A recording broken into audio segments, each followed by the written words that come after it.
clap. Thank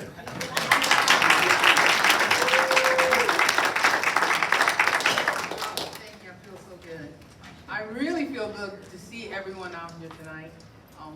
To know that you are this interested to give up a Wednesday evening to come and listen to the candidates who are here to tell you how they're going to help take care of the city of Niagara Falls. Again, I'm Dr. Tina Schultz. I am the founder and CEO with the Niagara Community Information Group, also known as NCIG. We are a nonprofit that meets every month, and we focus on 4 critical areas: excellence in education, health and wellness, financial literacy, and civic engagement. Guess which facet this one is? Civic engagement. So I'm very, very pleased to see you out here tonight. We do have a very strong team of individuals that help us do what we do every month. It's Mr. Michael Barksdale, who just came in and welcomed you. We have Mr. Lawrence Blaber. They all hide out in the corner. Mrs. Jackie Castillo Blaber, who's not here at the moment, and Mr. Trent Hamilton. We do what we do for the community because this is a community organization working for your good. We are also here with support from Niagara University. Their students in the political science, Dr. Riley is over there. You saw him when you came in. Thank you, Dr. Riley and his students. We also have support from OSC, our schools channel, with the Niagara Falls City School District. Thank you again for your help and your support, your technical support especially. As was mentioned, please make sure you have signed in and you do fill out the survey so we know what we can do to improve. We've done a few forums already, specifically for the Niagara Falls Board of Education when those candidates were running. So we plan to do more, but we always want to make sure we improve with everything that we do. Right now I'm going to have, I need to mention restrooms, people, out this door to the left. Okay, that's what we need to make sure. We had a couple of questions already. I'm going to have Mr. Michael Barksdale introduce himself and our speaker.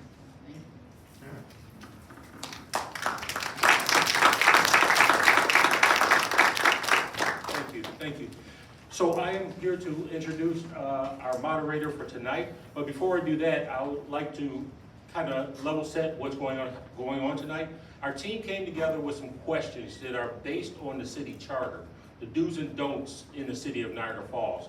This gives you an idea, to give you an insight as to what the city council's role is and what it is not.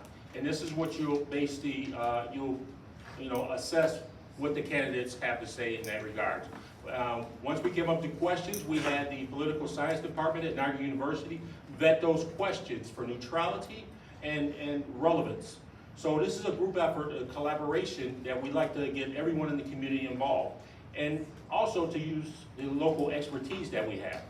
And with that, when we say some of the local expertise, we want to introduce our moderator for this evening, Mr. Saladin Allah. He's an educator, award-winning producer, and author of 24 books, 5 of which are in the activism archive in the British Library. He is a featured subject matter expert in the award-winning IMAX film, Into America's Wild, narrated by Morgan Freeman. The 6-part award-winning docuseries Enslaved, executive produced by and starring Samuel L. Jackson, a United Nations short documentary of International Day of People of Africa Descent. I was able to watch one of those episodes, and it was really intriguing. We want to make sure you get out and check that out. Again, our very own Mr. Allah was heavily involved in that. He is also the director of the community engagement at the Niagara Falls Underground Railroad Heritage Center, public projects coordinator for the Niagara Falls National Heritage Area, an international civil society working group member for the United Nations Permanent Forum on People of African Descent, and the founder of the Atlantis School for Gifted Youngsters. That's only a snapshot of the individual who will be moderating tonight. Okay? With that, we want to bring up Mr. Saladin Allah.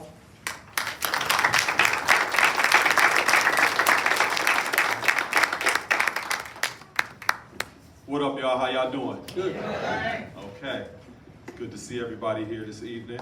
Before we start, I just want to first acknowledge our candidates. You know, it's important that we recognize the fact that they had the courage and the conscience to step forward to represent us as residents. They all may have different political perspectives, but all of them are here because they want something better for our city, right? So we give them a hand first and foremost.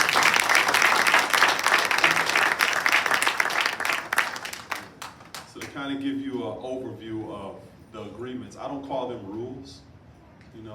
I taught pre-K and we have group agreements as pre-K students, you know, rules feel a little bit too strict, right? So some of the agreements that we have tonight is we're gonna have a limited time in terms of people responding to questions. As you can see, we got like a whole hockey team up here, right? And we wanna make sure that everybody has an opportunity to speak. So initially, we're gonna have 1 minute for people to do like their opening introduction, and then to respond to questions, they're gonna be 2 minutes each. We have our lovely timer right here, and she's gonna be holding up signs to let people know when they're at the 30-second mark, and then when their time is done. If they go over, I'm gonna cut them off just like the chairman of the city council does right now. And I'm gonna treat it just like that. And if you keep going over, we're gonna have law enforcement take you up out of here too. Is that cool? Can we do that? Right? And look at this as like on-the-job training, right? Because they get an opportunity to experience what it feels like to have so much to say and so much little time to be able to do it. All right? Okay. So could we all agree to that? Yes, sir. Word. Thank you. Okay. So now, my brother Michael talked about these questions are going to be based upon the city charter. By show of hands, how many people have seen the city charter? Okay. Everyone that didn't raise their hand, we encourage you. You need to study our city charter. That is our city's constitution. It is the rule book in how we operate and how the city actually functions. If you don't know what that is, you may not fully understand what their job and responsibility is. One of the things you'll also realize is that we've been consistently electing people to office who have never looked at the city charter before. And it's important that they understand what those rules and regulations are. And so that you know who you can go to if you need certain things that are handled. Oftentimes we have people that come up and show up to city council meetings and they're talking to the wrong people and asking the wrong questions. That is not their role and responsibility. And it's important that you know what their role and responsibility is, and then also what yours are, because they need help as well. Right? Okay, so we're gonna start off with the first question. Michael, this is gonna be number one. And this is based upon, oh yeah. I'm sorry, thank you. Okay, well, we're gonna go in this order as well. And you got 1 minute to kind of make an opening statement. Tell us who your favorite superhero is. No, you ain't got to do all of that. But just let us know who you are and why you're here. Why do you want to represent our city? Thanks. Good afternoon, or good evening, everyone. My name is John Kinney. First and foremost, I want to thank the organizers of the forum for giving us the opportunity to speak before you. I'm a retired city worker, for most people know. I served 35 years working in both Department of Public Works, Parks, the Police Department. I did all aspects, Water Department at one time. I'm a widowed father of 2 boys that I've raised in the city. One is 25, the other one's 21. I jumped into the race because I believe I have a background in both how the workings of the city goes, both on the worker side and the management side, as I served 3 years before I retired as the Director of Public Works. So I think I bring a unique mindset and knowledge to City Hall. Thank you.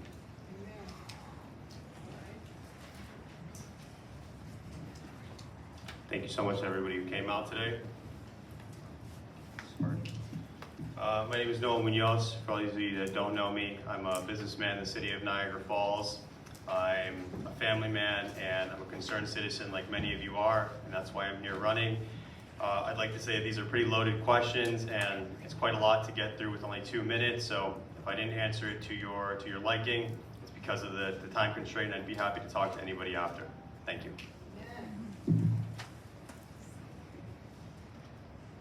Good evening, Niagara Falls. My name is Bridget Miles, and I am running to become the first African-American woman to serve on our city council, something that is much needed. I am here to tell you I have almost 10 years experience in city government. Although I have that experience, the bar has been set low for me. So I'm here to tell you that God is good, keep the hope, and believe that change is coming. Thank you so much for your time. Thank you for this opportunity, and I look forward to answering the questions tonight.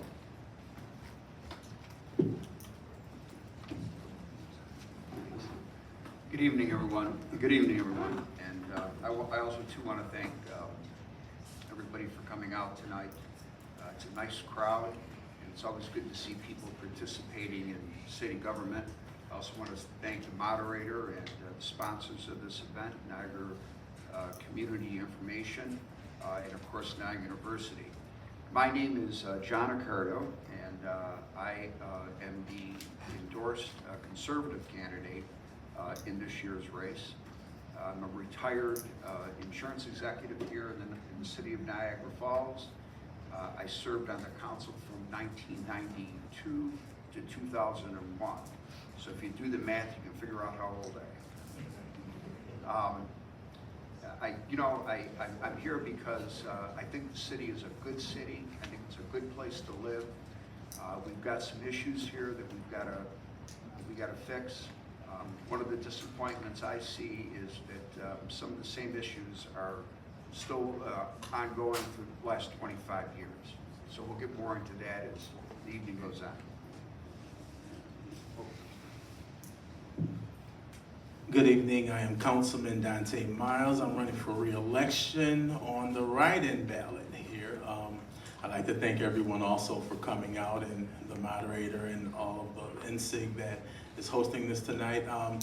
My total job outside of making sure that we manage a fiscally responsible budget is to make sure that I allow the people the opportunity to engage in the space that we operate as a city councilman and how we spend your tax dollars. So I think it's very important that, like such as today, that we have more community engagement. So I want to continue to be a voice for the people and to allow the people to have a voice within City Hall as we make those decisions as to where these finances and monies are allocated. So that's all in a nutshell who I am. Good evening. Thank you all for attending this evening, and so you can learn more about the candidates that are running. I'm Tanya Barone, and I'm running for a seat. I'm a wife, a mother, a grandmother, a real estate agent for almost 20 years. I am a wildlife rehabilitator for almost 20 years, licensed in the state of New York. I helped to develop a non-for-profit animal rescue in 2012 called Diamonds in the Rough Animal Rescue, which is still operating today. I look forward to serving my community, and I'm here to be a voice for the people and advocate. Thank you. Good evening, ladies and gentlemen. I love you all. Thanks for coming. I love all the candidates. Thanks for putting your name in the hat. My name is Vincent Cawley. I'm a born and raised here right in Niagara Falls native. I'm an engineer, a deacon. My job is to solve problems, and that's why I got in this race, because we have a problem in Niagara Falls. It's a great city, but we have a problem. We have many problems, and they need to be solved, and we need the right people to get in there to do it. Thank you.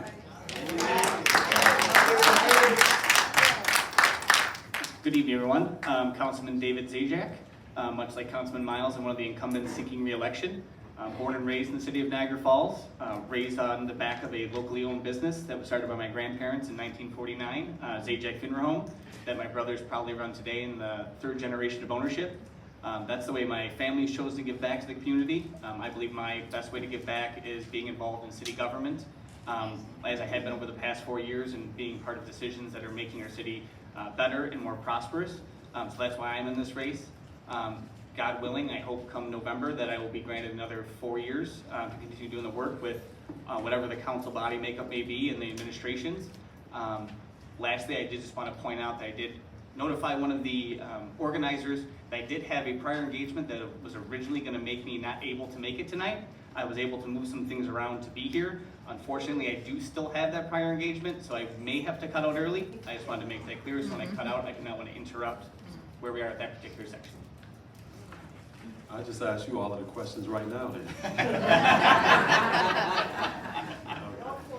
Now, before we get into our questions, keep in mind that these questions are going to be based specifically on our city charter. And they're going to be specific questions, meaning the questions that I ask these candidates, if I think that it's unclear how they answered or they're dancing around and not being direct, I'm going to rephrase the question. Can we agree to that? Come on. Okay, because I didn't come here to BS, and I know you as residents didn't come here for that either. We need to be direct and make sure that people are seen for who they actually are. Can we agree with that? Okay, thank you. So the first question, we're going to talk about community voices, and that's important that we center our community here. So this is to candidate Kenny first, and then we're going to go down the line. The first question is, what's the most important thing that you've learned from listening to voters during this campaign that you didn't fully understand before? I would say that the biggest thing that I've learned is, why is there such a big divide in this city? We're talking to so many people, didn't matter their party, their race, their gender. Everyone here wants the same thing. We want our city to flourish, and we want a city to be proud of. Basic services are the main things too. Your streets, your trees, your sidewalks. But if it's not theirs being done, they're not happy. If we do a street on 76th Street, the people on 75th are upset. If we do a street on Garden Avenue, the people on Grove are upset. Why wasn't theirs done? They turn it around and they attack our city workers. It's not fair to them. I worked under 7 different mayors. And I'm amazed at the fact, and I've seen it, the divide that we have, these mayors or even council people, they're not even in office in a year, and people are already asking for them to be removed. It doesn't make sense. We need to work together. The division in this city needs to stop, and we must come together and work together. If we want to move forward to be a great city and one to be proud of, that is what we need to do.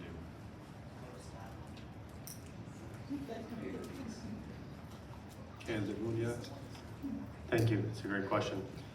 One of the most important things I've learned while running this race is that residents don't feel like their voices are heard.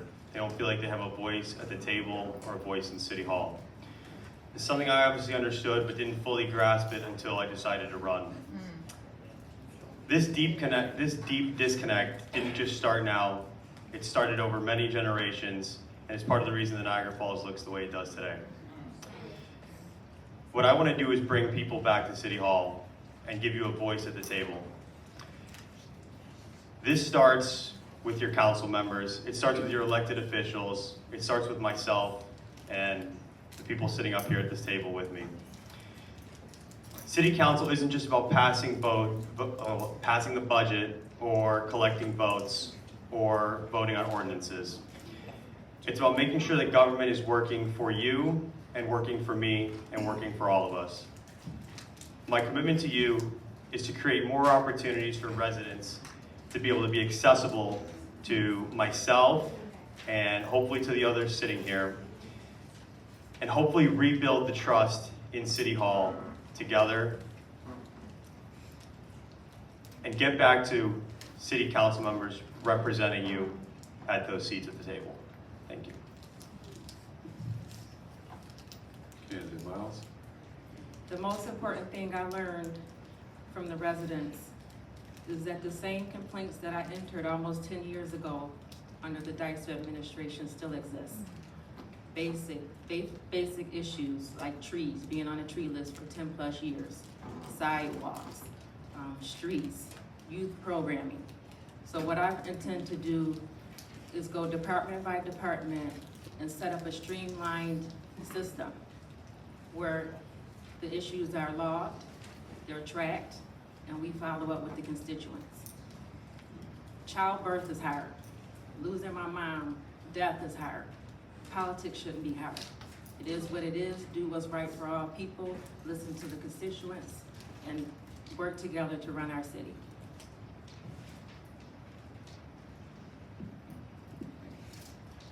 I don't disagree with anything that the first three candidates said, and I probably will agree with the next group of candidates here. But Bridget, I'll go back, you went back 10 years, I'll go back 25 years. It's the same issues that I faced as a councilman back in the early 90s that we're still dealing with today. And that, in my mind, is unacceptable. And that's what makes people frustrated. You know, we're just not solving the problems of the city. And I don't know if it's the city charter, like the moderator alluded to, but it certainly, we're not getting the job done.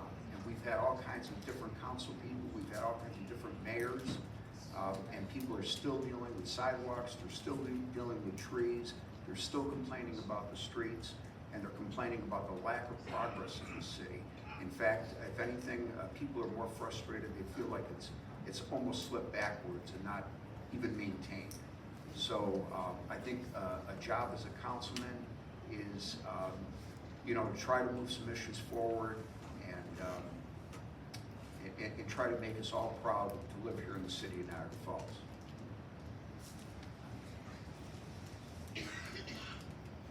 One of the big issues that I've noticed while canvassing the city of Niagara Falls is that we have been using pretty much the same apparatuses and the same vehicles to solve problems, and we're trying to find new answers using old metrics. We don't have the same population density that we once had here in the city of Niagara Falls. It's not 115,000 people. We lost well over half of our population, which means we lost well over half of our tax base. But what happens is we find ourselves in local government continuously, like I like to mention, rubbing 2 quarters on the table, hoping that it's gonna turn into $1 one day. That's not how it operates, and also the fact that there's a misconception as one member of the body of 5 can change anything by themselves. Everything has at least 3 out of 5 votes will get something in.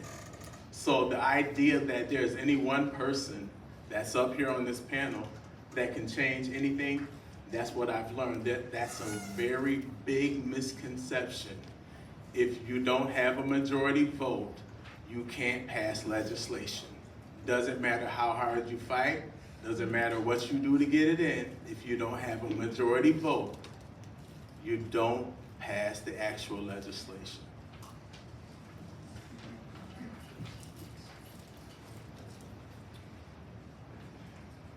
So, part of being a council member, council candidate, I've had the opportunity to listen. This question asks, what did you not fully understand before approaching the residents door to door? My answer is nothing. There is nothing that any resident has told me that I did not fully understand before entering this race. When I say I fully understand as a resident, I'm one of the community, a lifelong resident with the same chief complaints that everybody in this city has for decades. The rats, the blight, the dilapidated houses, the potholes, the garbage, the homeless, no programs for our youth being cut, the funding, all of it, the economic crisis that we're facing in the housing shortage. That's why I'm running.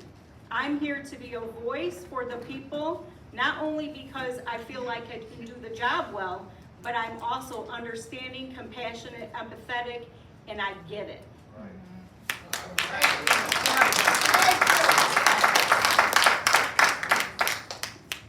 I love this city. I love the people here, knocking on doors and being at your doorstep is my favorite part to do, to hear your voices, to hear what you have to say, to hear what you're going through, to hear what's on your heart, to hear what's on your mind. Some people say things, some people don't. But I love it all because I know why I ran and I see a lot of changes and I hear the voice of the community. This mayor has our city on the wrong track. That's what I hear from her. That's what I hear from the people. You talked about the past.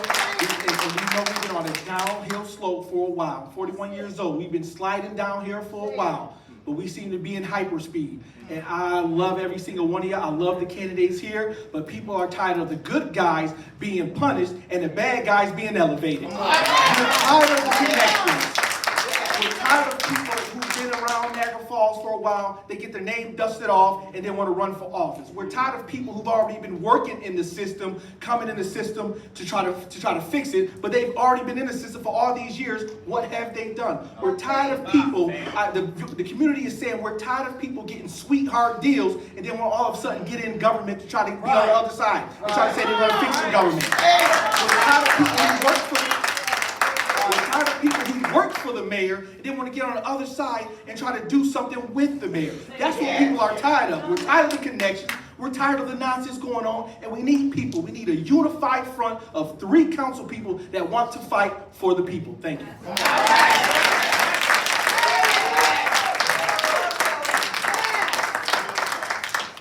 I would say it's not just, this election, but in general, over my time on the council and even in the previous campaign, the common frustration that people have is the pace at which government works, right? I mean, council members get complaints, concerns, ideas from residents. Some of you may or may not know, no council member can go directly to any department head or any city employee. Per the city charter, we have to go through the administration for, I'll say, permission to reach out to said department head to get any clarification or anything done. That slows the process down. I understand partially why it's there, but in the end, when there's no response given, the only thing we can do as council members is follow back up with the administration and hope that they give us a response. Sometimes we get it, sometimes we don't, and sometimes the issue is addressed and we're not notified until the resident may email us, call us, or see us and say, hey, thanks for getting my sidewalk fixed or my tree cut down. We may have no idea.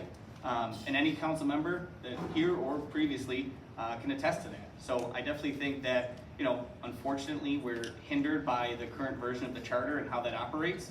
But that's how we have to operate as city council members. And I understand the residents' frustration, but we're doing, unfortunately, the best we can to try to get that taken care of. Thank you. Yeah. Thanks for bringing that up because we're gonna expound on that a little bit more as well.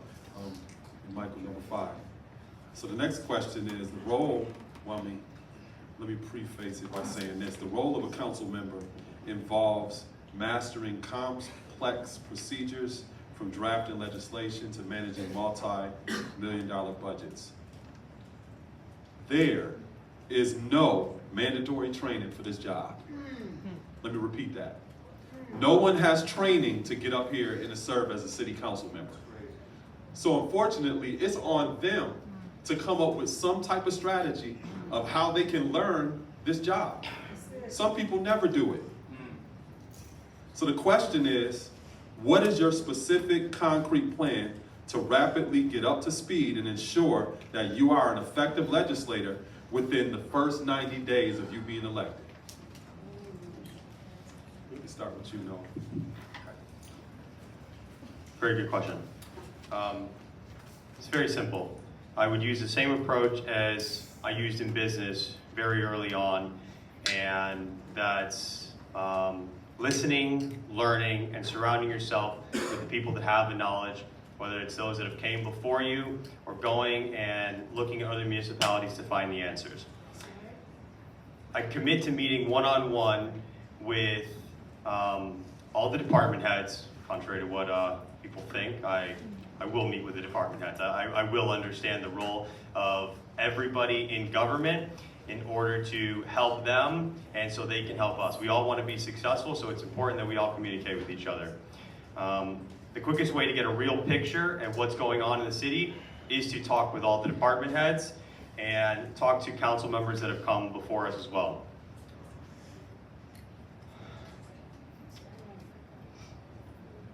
I'll lean on the partnerships, whether it be from council members. There's no shame in asking questions. A lot of us aren't going to know everything yet, but that's why we're here. So the first 90 days really are to get acquainted with the job, to understand the charter, and to understand how city government works from the inside out by asking all the questions and looking at prior legislation, prior bills that have passed, and 30 seconds left, yeah. So I bring real world experience to the table. I'm the only one up here that's in charge of tens of millions of dollars of all of your money. Tens of millions of dollars of all of your money on a yearly basis, and that does correlate to city government.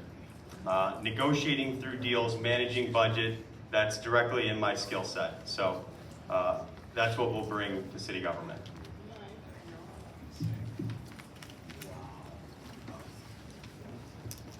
With almost 10 years experience in city government, on day one, I have a pretty good idea of how government works. I had great training under the Dyson administration, the good, the bad, and the ugly. So this is a full circle moment for me. What I'll do is I'll take it, any new thing, any new job, you need training. So what I'll do is I'll take advantage of training offered through the New York Conference of Mayors for elected officials.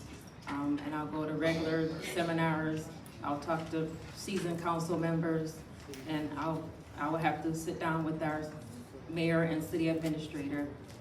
And that's something that you would have to do in order to run the city together.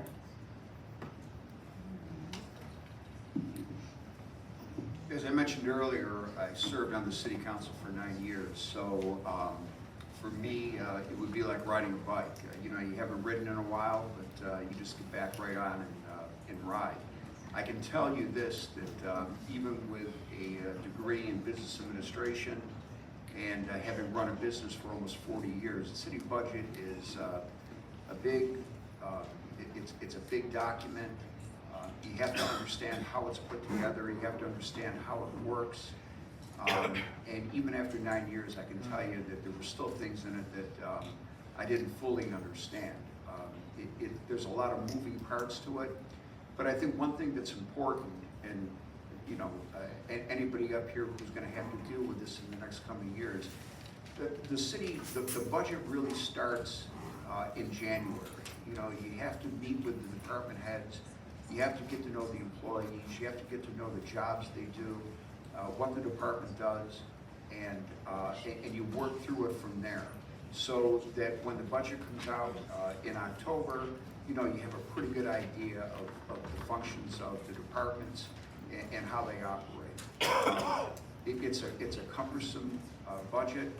I'd like to see priorities set in the budget so that we can measure from year to year, you know, if we've made progress. The council and the mayor should sit down at some point in time and come up with priorities and then mark those priorities every year to see if we've made any progress.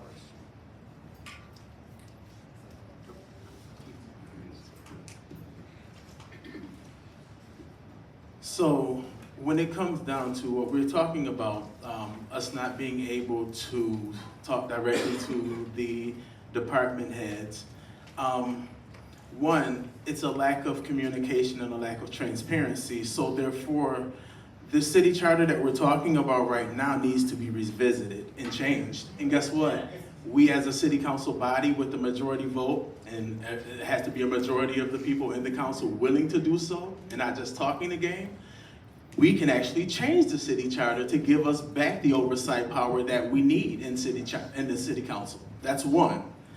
But two, no, there is no direct training. However, I've been showing up at City Hall since 2016. So I didn't wake up one day and decide to run for a city council. I actually put in work and I actually pounded the same podium that I actually face as a city council member today. So the thing is this, what is kind of baffling is that you have to show up. Period. You have to show up. How do you even get a grasp of how local government runs if you don't show up to a free meeting? Right. The meeting is free. No one has to pay to get in. So therefore, you want, and you can actually meet us and talk to us and expound on maybe something that we voted on or what we may have said. But if you don't show up, you're going off of what hearsay or possibly what you, a narrative that may be handed to you outside of city council, but you can't hold me accountable outside of my job. Show up.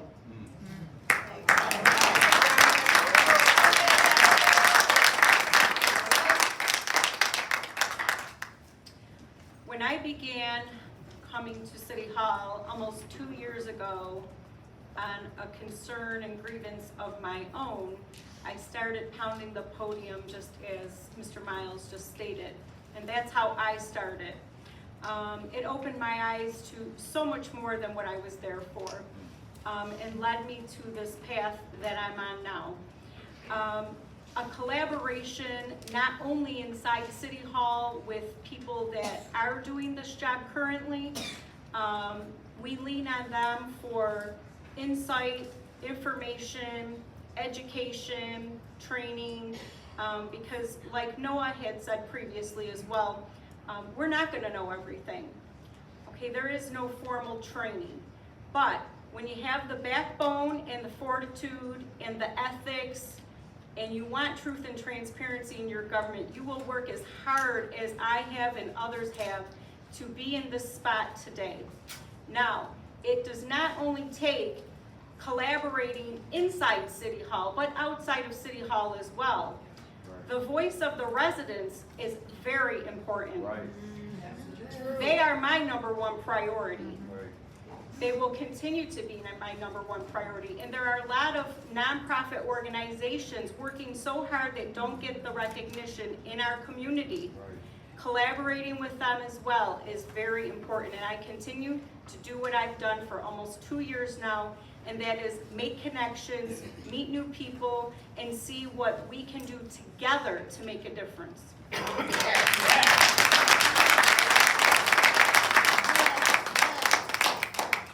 I just want to summarize the question so you can understand where I'm coming from. The question is asking, you get elected January 1st, 2026, what are you going to do in those first 90 days? Well, first of all, you're already ramping up to know what you're going to do in those first 90 days because you're supposed to be talking to the people. You're supposed to be knocking on doors. You're supposed to be attending meetings. You're supposed to be talking to the previous council people, to the current council people, to the other running mates. So what are we going to do in the first 90 days? Anybody in this room can be a council person, can be a legislator. That's what we should be doing. We should be raising up the next people to be council people. So yeah, absolutely, amen. So first 90 days, #1, you reach out to business owners, you reach out to community leaders, you reach out to nonprofits. I have a relationship today. I received a letter on one of my first days as a city council person. It was a letter from a nonprofit. Never met her, didn't know her. I opened up the letter. I said, this is a group in Niagara Falls. I gave her a call and visited her, and we've been running together ever since. That's what it takes to be a city council person. You gotta want to care about the community. Right. Period. I can talk technical about Robert Rules of Order, about the charter, about section 314, 38, 310. I can talk about all of that. But if you don't care, if you're not authentic, if you have connections, if you have the wrong motive of getting on this stage to talk to the people, if you're trying to get it not for the people, but for your own self-fulfilling pockets, you're going to fail as a council person, and the city's going to continue to spin our wheels because we keep electing the wrong people. Let's have a real conversation tonight. Let's look at real characteristics to find the right people to represent.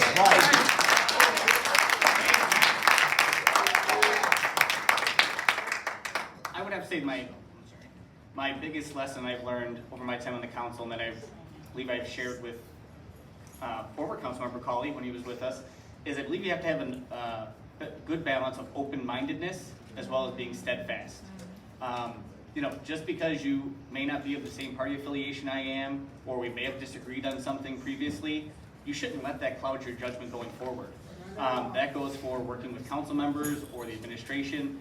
Because in the back of our minds, or in front of our minds, I'm sorry, the betterment of Niagara Falls should be what we're all here to do. So Republican, Democrat, Conservative, whatever it may be, Niagara Falls should come first. If you're not here for that reason, I think you're in this for the wrong reason. As for drafting legislation, it is a big collaboration. You do have to collaborate with your council members, the administration when applicable, as well as the Office of Corporation Counsel. You should be looking at the tactical portion of any legislation as well as any legal ramifications when you're looking to put something forward. You could try to do something yourself, but as Councilmember Miles hinted on in a previous section, you're only one of 5. So you need at least 2 of your council members to join you, and ideally you're doing something good for the city where the other 4 want to join you as well. So that would be my advice for any future council members and what I think.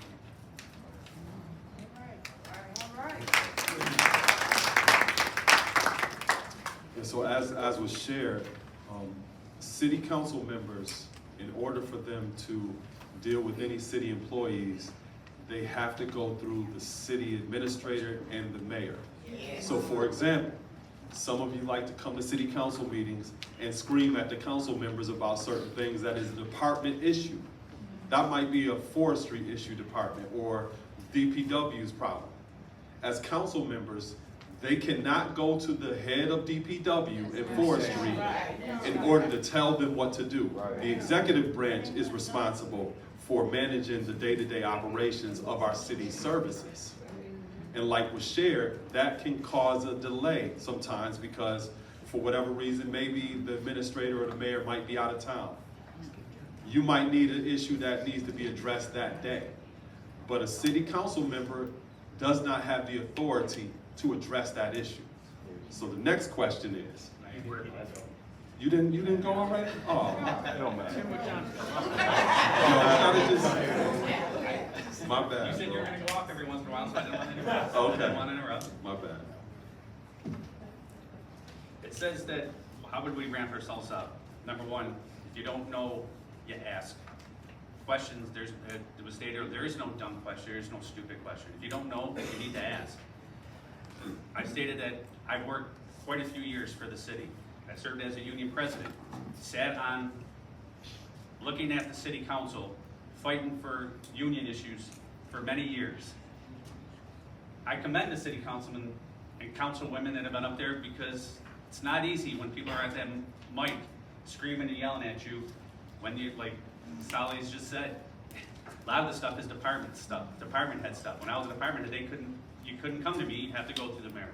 But I would ask questions with the people that have served in there. Get their ideas and their thoughts. If there's opportunities for training, in which I've been told there is opportunities for training, I would avail myself to those opportunities. Get sped up, get background on what I'm looking at.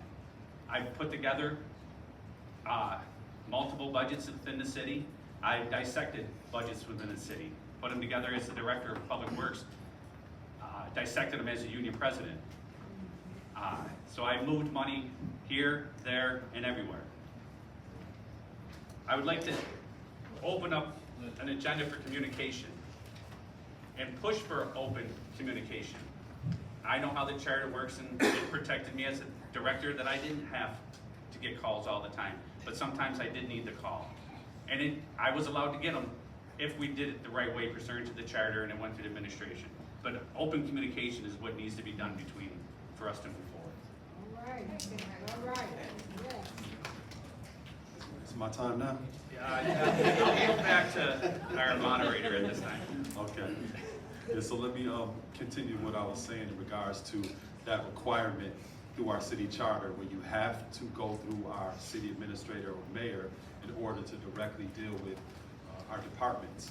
The question is, how do you balance that requirement with also maintaining your responsiveness to our citizens and them understanding that you're just not dragging your feet and you're doing everything that you can in order to address our needs? How do you balance that?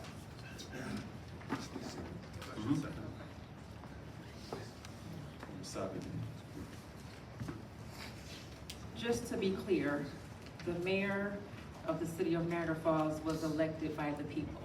So in order for a council member In order for a council member to help move the city forward, you need 3 people on your team as your alliance.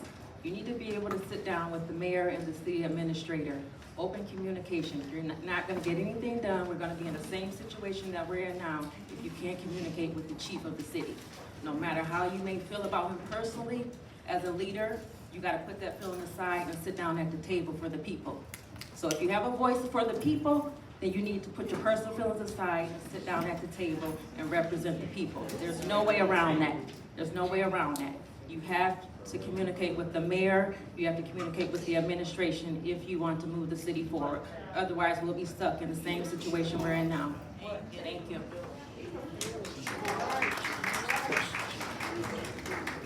The city charter doesn't allow, or it doesn't require the mayor to attend a city council meeting. So, and as the moderator did point out, that people come to council meetings and they complain to the council, but you can't go to the department heads. The simple answer to that, or the simple solution to that problem is change the charter, as Mr. Miles has stated, that requires the mayor or the city administrator or the mayor's representative to attend the meeting. That's you know. True. Yeah. So I think it's very important that we understand our role as a legislative member of the body. So there's the executive branch, and then there's the legislative branch. There is something that we're supposed to have, which is called checks and balances.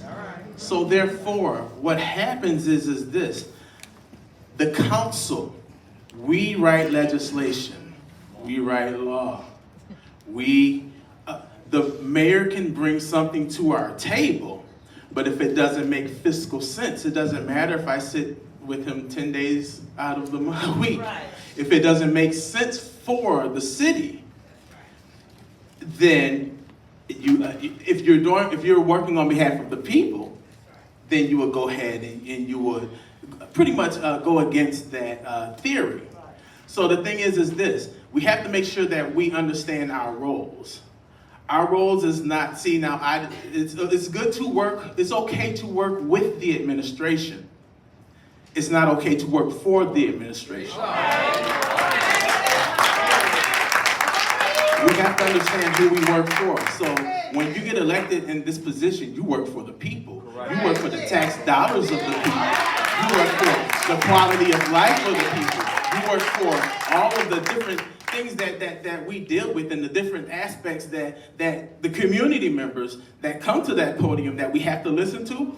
We have to work for that. Has nothing to do with the administration. He has his own branch of government. It's called the executive branch. We're the legislative branch. We have an imbalanced government. That's what we have now. So now it's time to balance our government back and receive, and like Mr. Ricardo had just made mention, and like I made mention earlier, we need to change the charter and stop trying to follow a failed system.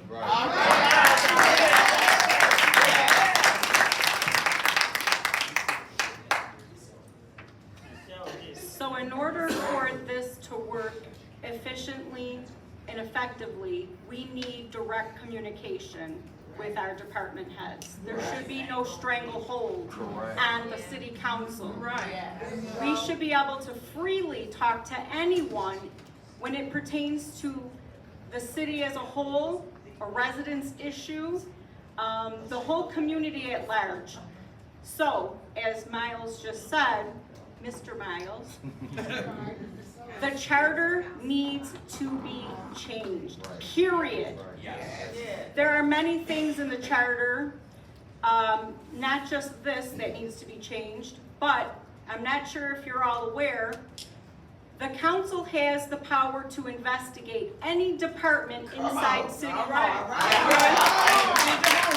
Except for the mayor's office. Why? That's what needs to be changed. We need to be able to investigate and question and ask for information in any city department. So, number one, the charter needs to be changed. We have the power to change it.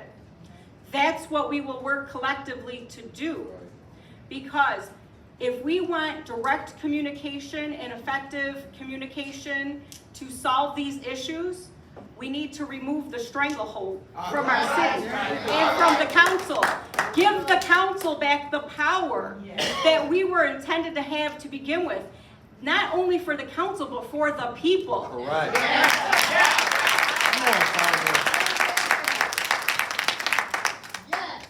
So it's been mentioned before that I was on the city council back in 2023, and this issue is an issue. However, get the picture. I want to talk to the Director of Economic Development about how we're going to develop the city of Niagara Falls.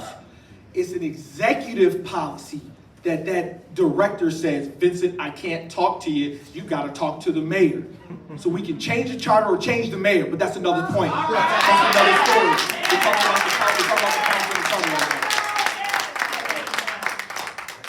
You can still work within, you can still work it. You can still work your job by what do? You contact, if I had a resident, unlike I wish we could, trust me, we have to live in denial.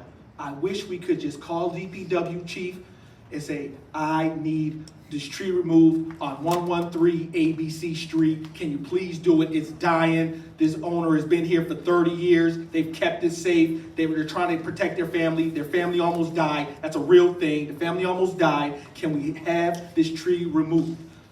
I wish we could do that, but what's the reality of the situation? We put it back, we put the responsibility on whose responsibility it is. We send an email to the council, you send an email to the city administrator, to the DPW chief, to the mayor, and you put that resident, and I put you at their feet. You talk directly to the man who is responsible, to the men who are responsible to get that tree removed, to get that pothole filled. This is the question. How do we still be effective even though we have a stranglehold on our people? We work in system because we get down with the people and we deliver emails, phone calls, smoke signals, anything. We put that resident at the mayor's feet and at the administration feet. Thank you.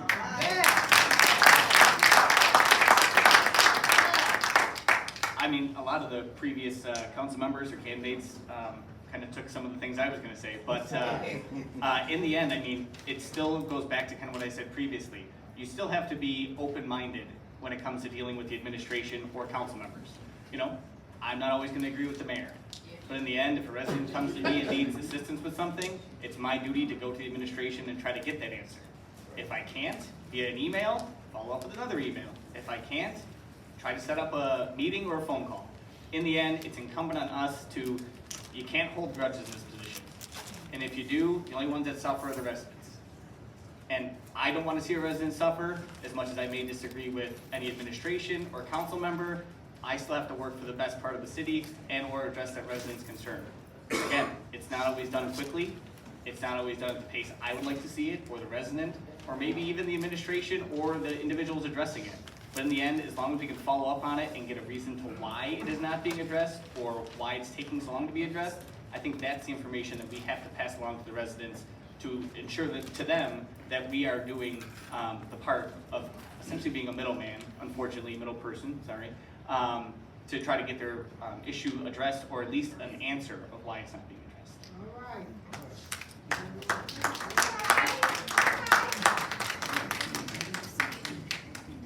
It all boils down to communication. The residents call or the residents email the city council. All the city council has phones in their office. They have emails. In order to sit in this position as a city councilman, you need to do work. It's not just listening. To get that communication to the department heads, unfortunately, the way it is set up now is you go through the administration. And if that is changed in the future, then you can call directly to the department head. Then council people will be calling directly to the department head. Unfortunately, our hands are tied at this time. That you need to go through the mayor or the administrator. It doesn't bode well for some, but unfortunately, Saladin said, you don't believe in rules, but those are the rules. And we have to deal with them until the rules can be changed. Are you gonna change them? Are you gonna help change it? I gotta get on the city council before I can do anything I'm not supposed to be. When in you charge get of. on, get on. Okay, chill out, y'all. We gotta, we got time, y'all. Y'all gotta chill. He ain't gonna do nothing. Something like that will be brought up and will be discussed amongst myself if I'm lucky to get on, or whoever the 5 council people that were there, they will discuss it. And that's what the job of the council people are to do, is sit and discuss. We can't be fighting within on the city council because we want to change something amongst ourselves. The city council has to be one unified front too.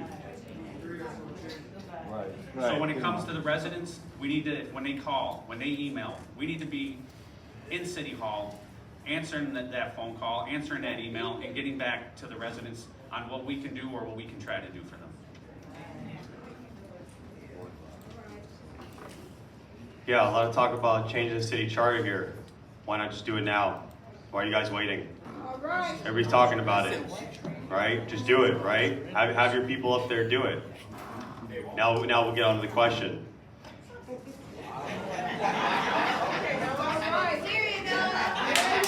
I like that. And we're talking about it. Where are the lapdogs now? Just change the charter. Hold on, let's say what it is really to be a council member. Hold on. Yo, you gotta chill. Sorry. You gotta chill. But what is the real job? The real job. Hold on. No. Man, but what is the real job? When we opened up, we talked about all of that. So just chill. We're gonna get to some of the stuff that you have questions about. Go ahead, Noah. The real job. Being the bridge between residents and city government. The charter is clear. We can't have communication with department heads. It's more than likely there to prevent confusion, whether you like it or not. At the same time, residents want to feel heard. They want to know that their concerns are taken seriously. My plan is to be accessible, holding regular office hours, and attending neighborhood meetings. For broader communication, I would commit to regular updates through council activities, through newsletters, through social media, and through community forums. People want to see that we're working for you and that we understand your concerns and where your tax dollars are being spent. They want transparency, they want responsiveness, and they want to build trust. And I want residents to feel that their voices matter every day, not just at election time.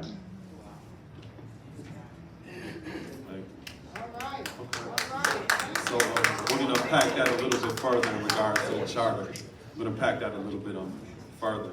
Can you describe, and this is for Mr. Ricardo, can you describe a specific current city issue that you believe requires legislative action, either a new local law or an ordinance?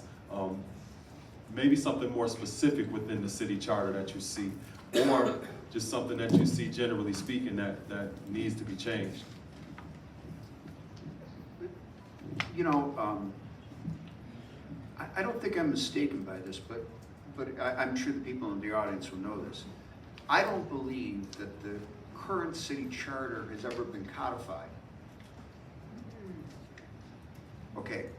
Could you elaborate on what that I means? certainly please? will. I No certainly doubt. will. The first charter, okay, I think was 1918. I'm going to pull that number out of my because that comes to my mind.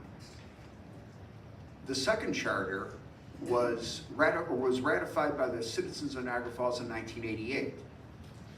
So what you do here is you have 2 city charters. You have 2 sets of rules. 2 sets of rules. Can you imagine if it was a football game or a baseball game and they had the old rules and the new rules and they never codified the rules?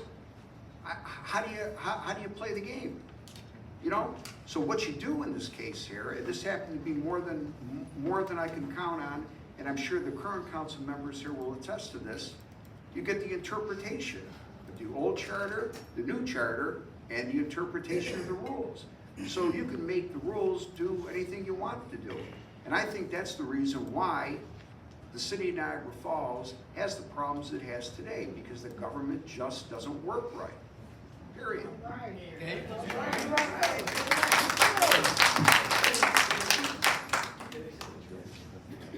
I'm gonna help Mr. Ricardo out really quick. Yeah, so, actually, the city charter has been codified, and it was codified in 2018 by attorney Robert Rustino. Right. A year before he ran. No, it's literally changed, and it's an updated version that's in our office for 2018 that was codified with his ink. Right. So he's able, and that's why we need to revisit it again, because he's able to go through and navigate and, you know, get through and without any type of accountability, and because of the simple fact, it's his ink that actually codified and wrote the language that's in the city charter. That's why we don't have the powers that we really need to be an effective and efficient government, because and that's why we have the chokehold strangle by the executive branch, because it was written by him a year before he actually ran for mayor. But it's legit. It's in our office. The updated 2018 codified charter is in our office. It was codified in language written by the attorney Robert Rustino before he ran for mayor. Right. So therefore, for us to get and to what Mr. Noah was saying, at the end of the day, in order to change the charter, you still need a majority vote. So if you don't have 3 people that's willing to do so, and I made it clear my first week of being in office, is that I feel we need to change the charter. But I just didn't get the support from none of my.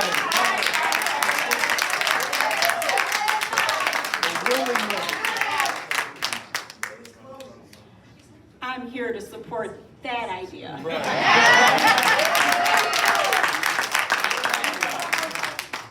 Couple key words we have to listen and recognize here. The word rules and the word game. Okay? This is a political game. You have to know how to play the game. First thing we need to do is change the charter. But we need a team of 3 people on that council that will bring that unity and that yes vote, because otherwise we're the lone wolf, right? We can see it already happening. We all know who the dictator is and who the pawns are in the story. So let's do some major changes to that charter and bring the power back to the council and to the people.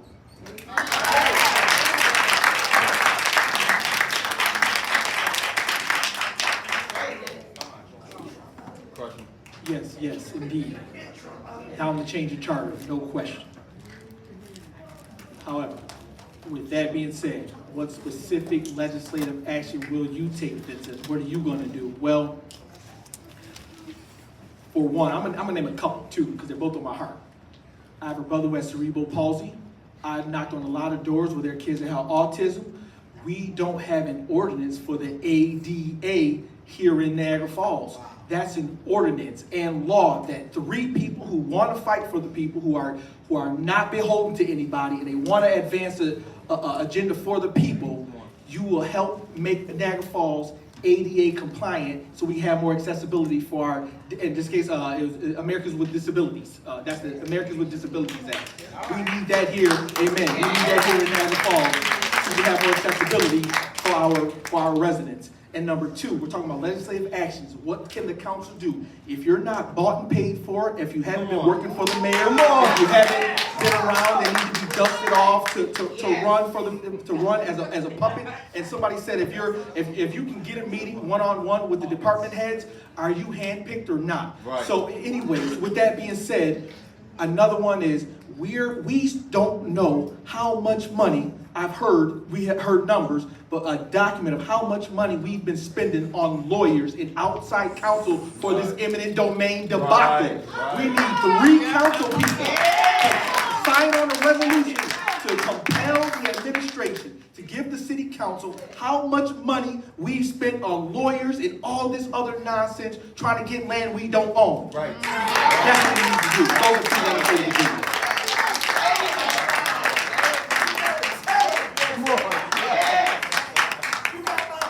Right.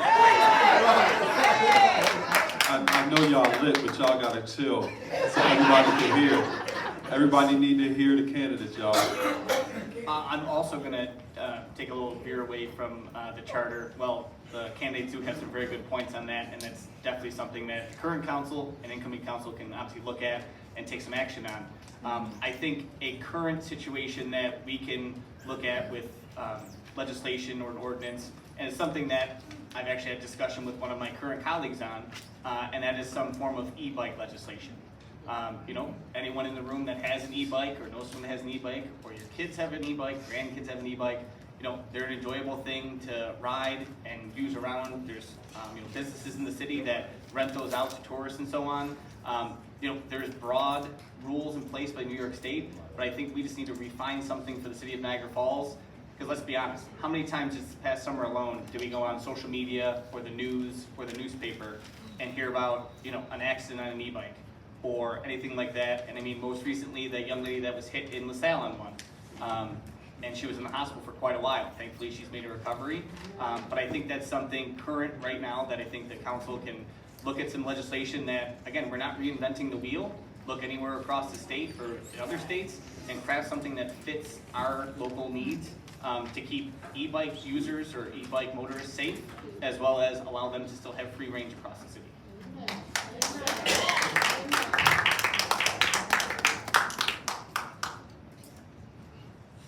Looking to talk about something that we could do. We just had a big issue in this city, and it's pretty much pertained to how RFPs are handled. Okay, I've sat and read many RFPs. I was given the time. Could you clarify to everybody what an RFP is, please? It's the proposal that is given from different groups, like if, we'll just use the ice rink, they received an RFP from 2 different groups on how they would handle the operations and how they would run it. So it's It's a request for proposal. It's a request for proposal, right. So the way the RFPs, I mean, I had them to where I sat on the scoring committees and the review committees and was given 5 or 6 of them. And my job was to sit and read them, review them, and then give them a scoring system. My thought, and when I looked at them, when I read them, I always looked at them and read them to what was the best benefit for the city. And that might not have been the cheapest one or the most expensive one. It was the one that would bring the best quality of work or the one that's been doing a great job in that field before. That's how I ranked my scoring. I feel that the city council should have someone always with city council be picking their own representative and giving the RFPs to, and give us a first hand, let us read and let us be one of the scorers for the RFP. And now we're at the table with the administration and understanding before it even comes to the city council for a vote on 1 line or 2 lines on an agenda item. Thank you.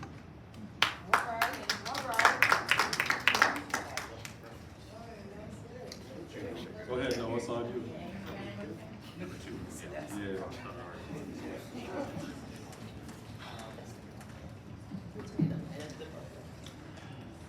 Well, first, I'd push for regular public reporting from departments like code enforcement and DPW so that residents can see how many cases are being opened and how quickly they're resolved and where resources are being allocated. Transparency is what builds trust. If something's not working, the council should dig in and ask the hard questions and work with department heads to get solutions in place. One issue that stands out to me right now is the condition of our city's housing stock. We have too many neglected, unsafe, dilapidated, boarded up houses. This doesn't just drag down neighborhoods, it also drags down and discourages investment in our city. The council should take legislative action to strengthen property maintenance standards, hold absentee landlords more accountable, and we should invest We should introduce an ordinance requiring mandatory rental property inspections every few years with clear penalties for owners who repeatedly fail to maintain their properties. To develop that policy, I'd start by sitting down with landlords, tenants, code enforcement, to make sure we're creating something that's firm but also fair and realistic.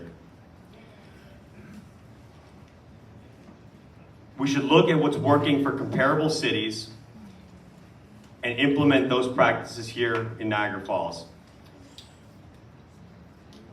We all want to make sure the city is running effectively and responsibly for the people that live in here.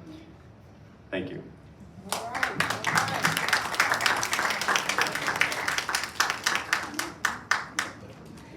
For me, based on a current charter, what I would do on day one is create a resolution. A resolution, to implement 3 advisory committees. The first would be Streets and Infrastructure, Youth Opportunities, and Small Business Committee, based on the current charter. What those groups would consist of is people from all walks of life, employees, unions, to come together as one and listen to the concerns of the constituents. By investing in this group, we will be able to come together as one. We will be able to communicate with the mayor, the administration, whoever that may be, and move the city forward.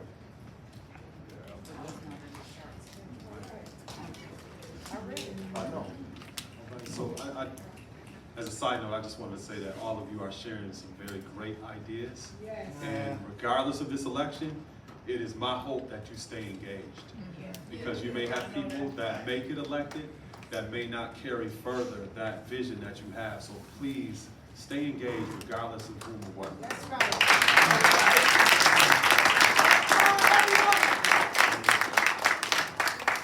So now we're going to talk a little bit about economic development.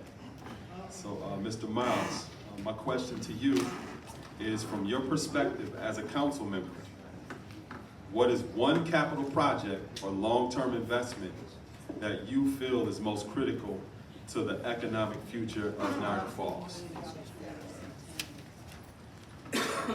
So one major factor that we have in the city of Niagara Falls is that we were once a industry city that gainfully employed hundreds and hundreds of families. A lot of people migrated from down south up here to get a job making more money than they probably made their whole life. Here's the reality. The reality is this: there is no more heavy industry around. They've up and left. One major investment would be, and here's the thing, this doesn't necessarily have to come out of our tax dollars, is to basically hold accountable these different agencies, these different plants that up and left, and they left our city a brownfield site. So what happens is one, hold them accountable. Also, there is federal funding that's available for the remediation of this land. So instead of us looking at Buffalo Avenue and say, oh, that was once OxyChemical and that was once DuPont, we can actually fight to get federal funding to actually remediate that land and actually make it into something that could be productive for the city, something that can generate revenue. It's on our prime real estate. It's literally right off of the water. It's the first exit you get into when you hit into the city of Niagara Falls. It's Buffalo Avenue. And what happens is we find ourselves just like the Love Canal. We see something that was once something and then it became horrible, and we look at it and we talk about what it was, but we allowed the blight to stay there. What we need to do is we need to start addressing some of these issues. So if we're going to invest in anything, we need to invest in those spaces. Create, and we can create something that could be, whether it becomes something that's tourism, or whether it's just some land that we can put back on the tax base that's worth a lot of money. If you go down East River Road or West River Road in Grand Island, guess what? Those are multi-million-dollar houses. Why? Because they're right off of the water. Why aren't we utilizing that? Right. Okay.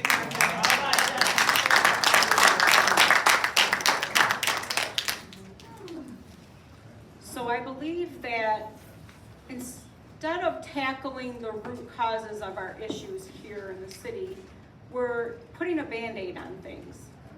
Okay, and in order to move forward with economic development and for businesses to want to come into our city and feel that it is a good investment, we have to start from the bottom up. So we can't start with a huge, big project like Centennial Park Arena and spend over $200 million that we don't have and expect people to stay here after they watch a hockey game. It does, we have to bring common sense back into City Hall. Is it me, or does that sound backwards? So we have to start by cleaning up the crime here. Number one, corruption. Number two. Yes. Maybe we should put that at number one. Number one. But we have to clean up our city, okay? Is anyone gonna drive away from the arena after their game? And where are they gonna go in the city? Nowhere. They're gonna feel like they're lost and they took the wrong road and they're gonna try to find the easiest way back home as possible. How can we expect development here when our city looks the way it does? We need to clean it up, clean up the crime, clean up the garbage, tear down them nasty looking houses and start from scratch. Then we'll see true development and true businesses wanna come here and spend money.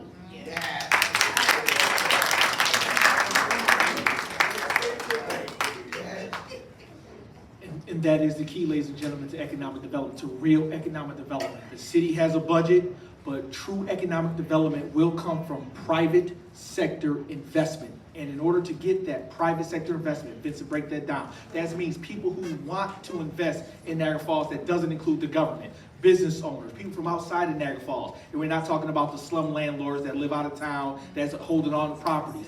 Not talking about those. We're talking about people who built projects, they want to build projects, and they see Niagara Falls. They see us with the light, with the electricity, with the power, with the climate, with the water, and they say, Niagara Falls, I want to come invest. But in order to do that, we have to make Niagara Falls look good. So number one, let's get down to a couple projects. LWRP. Local Waterfront Revitalization Program. That's something we can get serious about. There are meetings that's going to be occurring in the next couple weeks. They've already had 2-3 meetings. We as a city have to get serious and get engaged about what's going on with this project, because Councilman Miles just talked about the waterfront. When you go to, just think about a city that has water. Doesn't it look nice?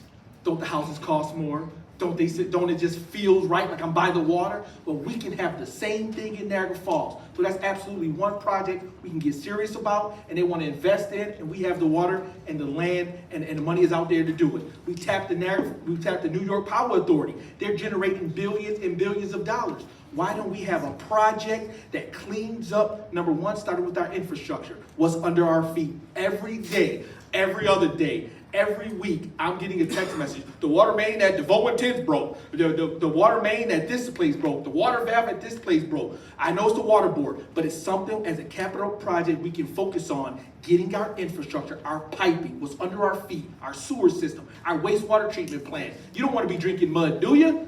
Let's get that back together. Let's invest in that project. And the other one, our park system. Beach Avenue Park has been another one. Hyde Park, Rose Edge, do it all those parks. Thank you.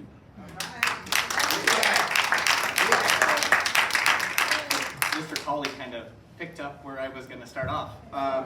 While it's not a, as he noted, while it's not a city budgetary item, and it's probably an unspoken issue outside of seeing it on Facebook and everywhere else, our aging water system is a problem. We've had a good response with our water board appointee and updates along those lines. Look forward for that going forward. But it really is a problem, not just the leaking pipes, but the wastewater treatment plant, needs some severe updating, and it costs a lot of money. Again, that's nothing that the city of Niagara Falls is going to budget.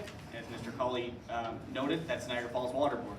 However, I think as city elected officials, from the council to the mayor, to assembly, to the Senate, to Congress, I think we all need to be in one voice going to our, federal government and even the state and saying, hey, Niagara Falls, pretty big deal in the state of New York. I think we need some help with getting our wastewater treatment plant and infrastructure up there. You know, it's unfortunate that when we see the discharges in the lower river and everything like that, the water main breaks everywhere. You know, our water board employees do the best they can to stay on top of those things, but the reality is the system's just outdated. So I think that's something that obviously, again, the city is not budgeting for as a separate entity, but I think we need to be a unified voice in making sure that gets addressed and the money's allocated to help out going forward. Yeah, right. Yeah. I believe we need to start reinvesting in pushing and supporting the small businesses. When Niagara Falls I'm in my 50s and I hear stories from people older than me, but I remember some of it. When Main Street was prosperous, when Pine Avenue was prosperous, it's because we had the small businesses, and the city and the citizens and the residents supported those small businesses. We've gotten away from that. I'm good friends with a person that owns a couple businesses, and it was terrible how she fights to get people to come to her business. She's one of the only bars that's open past a certain time on 3rd Street. She's trying to do it downtown. Unfortunately, Empire State Development or USA Niagara, they want to push everything to Old Fall Street. Old Fall Street gives nothing to the people that own businesses in our city. They ran successful concerts on 3rd Street. We always talk about there's nothing for people to do in the city. For 3 years, they ran successful concerts, and if those businesses then were able to profit from it. We're getting away from it. Yeah, would it be great to bring a grandiose economic development in? Yeah, I mean, I would love to get a guy like Buffalo has, Jamal, I think his name is, and he invests millions. We don't have that in Niagara Falls. Until we get that, we're just spinning our wheels.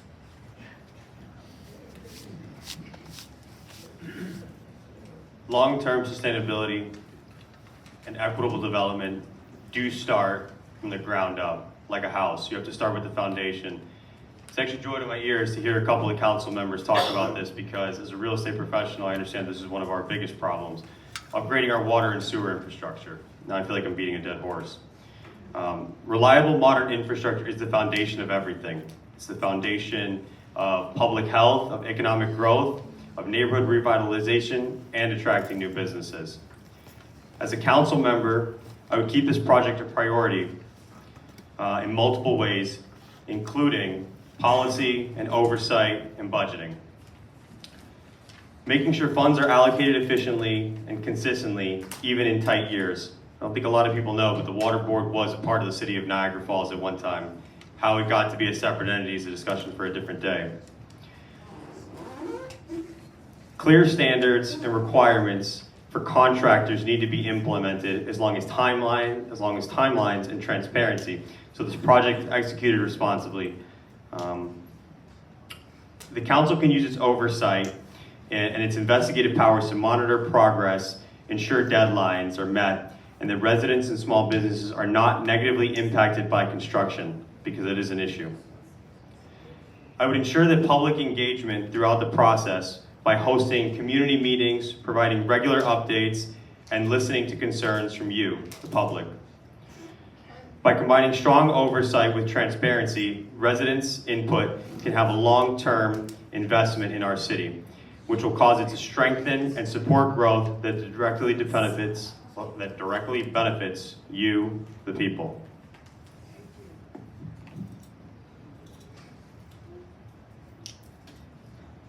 I think we need several projects going on simultaneously. First, we need to hire a grant writer for the city. With the condition that we're in, we can get federal and state monies for streets, infrastructure, programming, and things like that.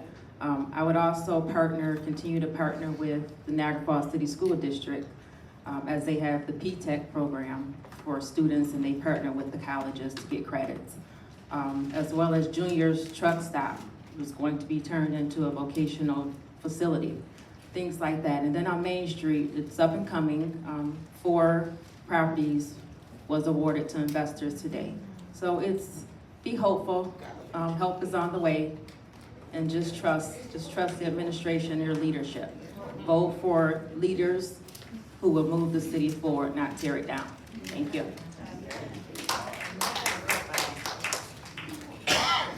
I've got a little different take on economic development. You know, big projects, big employment projects like Amazon, they have a lot of different variables. And we've been waiting for economic development in this city for 60 years. I think what we need here is we need to go back to what made Niagara Falls great at one point was working families back into our neighborhoods. And what I mean by that is working families that don't necessarily work here in this area. I mean, work on the quality of life issues so people want to live here. We've got a train station that sits right on the Canadian border. You've got a metropolitan area in Toronto that is bursting at the seams. Open it up to commuter traffic. You know, let people buy homes here that live and work in Toronto, let them live here. And the corridor that is between here and Toronto, here in Buffalo, open it up as a commuter station. It sits there vacant every day. It's a beautiful building. I don't know if anybody's been inside it or not, but it's set up for commuter traffic. And that would bring working families back into our neighborhoods. From there, you'd start to see places like Main Street, Pine Avenue, Buffalo Avenue, Niagara Street, all develop. That's what we need to do, is we need to bring working families back into this community again. And to do that and to make it so that they want to live here, we have a lot of work to do on quality of life issues.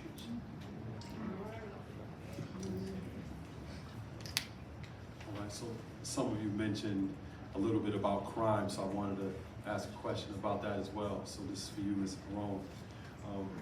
Niagara Falls has one of the highest violent crime rates per capita in New York State, which impacts our businesses and our residences. So beyond budget proposals for policing, meaning this has nothing to do with defunding the police or messing around with their budget, outside of that, what actions would you take from your council toolbox to address the root causes of the crime in our community and to make our neighborhoods safer for families and businesses? Like I said before, policing is just a Band-Aid for the root cause of the crime around here. We need economic development, jobs created for the working class here that are just not, you know, operating a hot dog stand at the arena. We need real paying, you know, real good paying jobs that can support families. Our youth, it starts with them. It doesn't just start at home, okay? We need to keep our programs active for the youth, which supports the parents. Because when the parents, they can't afford to pay, sometimes they don't have transportation, that's a real issue. We need free programs for the youth. Cutting these programs do nothing for the crime rate. We need to support our youth. We need to give them things to do. We need mentorship programs. Not only that, but let me go back to the pools and the splash pads this summer. That was a basic thing that our city should have been providing for our children. It was hot, they had nothing to do, they were disappointed. I was at 91st Street and I was trying to figure out why the pool wasn't open. You know, the mayor said it was graffiti. It was literally empty and being worked on. It was like being sandblasted. So I don't think it had anything to do with graffiti. But the limited hours on the pools alone hurt our children. We need to start with our kids. We need to support our kids, and we need to support the programs that are being offered for the kids. No budget cuts there. They are our future.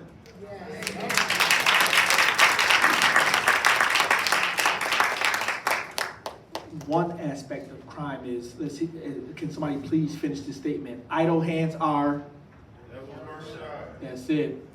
If we give our youth, like it was just, if we give our youth things to do, roller rinks, hockey rinks, a place where they can go and just let out energy, community centers, ballparks, let's get our parks up to date. If we feed our youth, we support people like people in the back there with the community center, with Packard Court and Niagara Falls Housing Authority. We start supporting this from a community perspective. So we have the community perspective over here, but we still gotta have the structural perspective.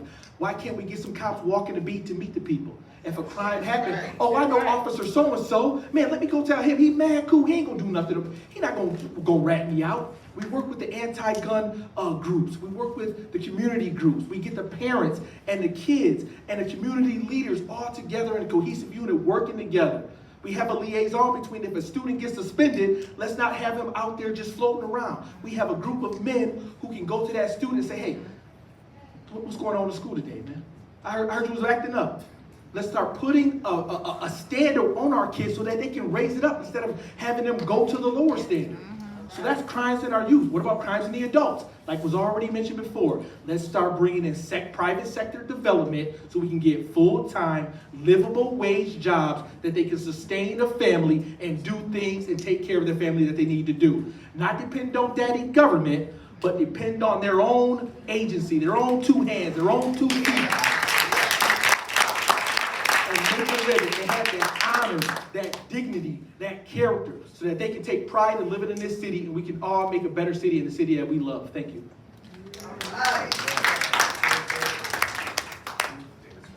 David left. Somebody want to answer for David since he's gone? It's on you, John. I'd start with urging more community events between our police department and our residents, our youth. Helping build the trust between the police and the residents will help us for people to start speaking up. I'm not sure how the old saying goes, but see it, say it, I believe it went, where if you see something happening, you need to say it, you need to tell someone. The more we work together, the more we communicate with one another, the safer we're gonna make our community. It's all about everyone looking out for their neighbor. I was fortunate growing up. I played football, I played baseball. I ended up coaching football and baseball. My father did it, my brothers. My older brother was a lieutenant on the police force. He tragically took his life he was a lieutenant. He had 19 years on the force, but he dedicated everything he had to youth sports. That is an avenue that we should push our youth to, move them in. There's a memorial, there's things out there. We have a memorial fund in his honor. We give money every year. We've donated over $50,000 to different youth sports. And it's to help kids and youth in this city who can't afford to register. And that's what it has to go for. It has to be able to, so they can register to play, or if they need a glove, if they need spikes, whatever it is, that's what it's for. None of the money that we give to any of these youth groups goes for administrative purposes. All to help the kids and give them mentorship. Thank you. I love that. A lot of talk about kids here. So I'll go a step further. I will give every dollar I make in City Hall, that's $48,000 over 4 years, I'll give it all to the kids if you elect me. We will donate all of it to nonprofits. And in fact, if everybody here agrees too, then that means you'll have $144,000 to the kids over the next 4 years. Crime is one of the biggest challenges facing Niagara Falls because it directly affects both families and economic growth. Policing is important, but it's only one piece of the solution. As a council member, I would focus on addressing the root cause, creating safer neighborhoods through a combination of policy, oversight, and community engagement, strengthen code enforcement, and neighborhood revitalization programs, and poorly maintained properties that are hotspots for crime. Ensuring our housing stock is safe and well kept directly supports public safety. I'd advocate for programs that provide opportunities for youth, families, like after-school activities, job training, and mentorship programs. Giving people alternatives and support reduces the likelihood of crime before it starts. Third, I'd use the council's oversight powers to ensure the city's departments are effectively coordinating with law enforcement, community organizations, and social services. By tracking these results, we're holding agencies accountable and engaging residents in the process. And in the process, we can make neighborhoods safer and encourage businesses, families to invest in the city. Why not? I heard some people booing. We're giving money to the kids, and that's a bad thing. I would think you'd want to elect people that aren't here for the interest of their pockets. Now, our babies need that money hard, especially in our area. Sounds like a buyout. A buyout. Our babies need that money. Who said it sound like a buyout? Okay, y'all. Yeah, our babies Yo, need hey, that hey, money. hey, hey, y'all gotta It's chill. something. Y'all gotta chill. Y'all gotta Please chill. give us that money for our children. We gotta give our other candidates opportunity. Why don't you give them the 48,000, bud? That's right. What's up? That's, What's up? okay, hold on, y'all. Hold on. We gotta let You got Bridget the answer the answer? question. But he got the answer, so what's up? Go ahead. He's not running for office right now, Well, then so, you should shut up then. okay, well, Okay, so the person running for office should be talking. we gotta chill so she can speak. Thank you. We gonna get that money. Go ahead, Bridget, please. Thank you. For me, I would work closely with the Niagara Falls Police Department and encourage more community policing. I would work with local block clubs, bridging the gap between the community and law enforcement. And then lastly, I would work with the Niagara Falls City School District on educating our young adults on the need for public service and getting them interested in that field. Thank you.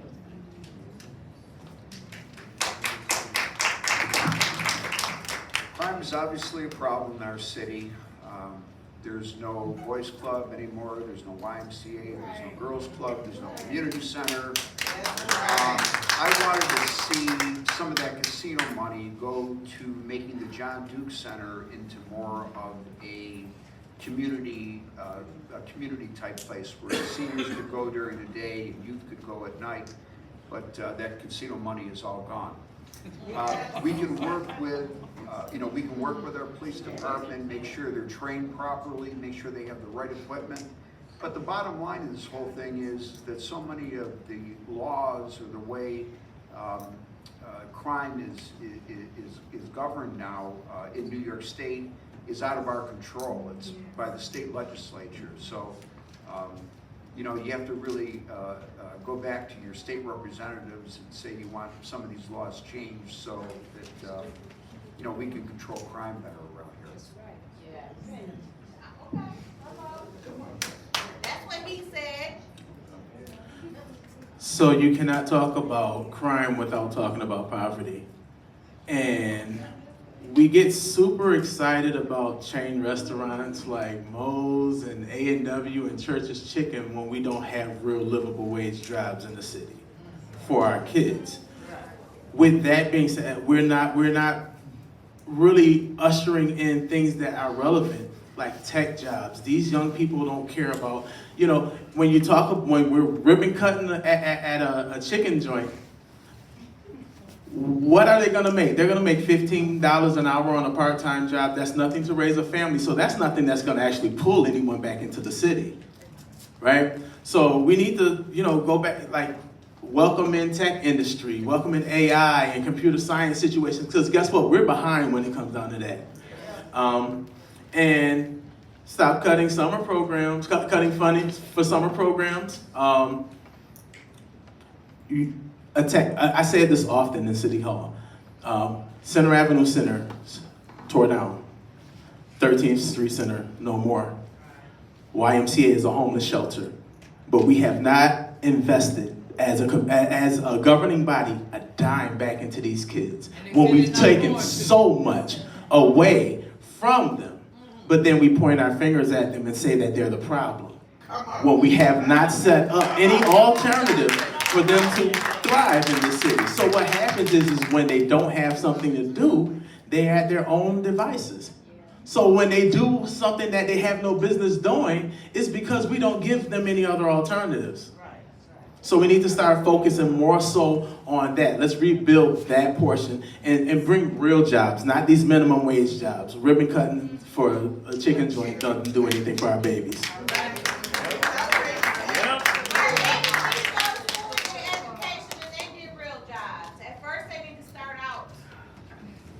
Working minimum wage jobs, and then they work themselves out to being in a career, and then that's where they go.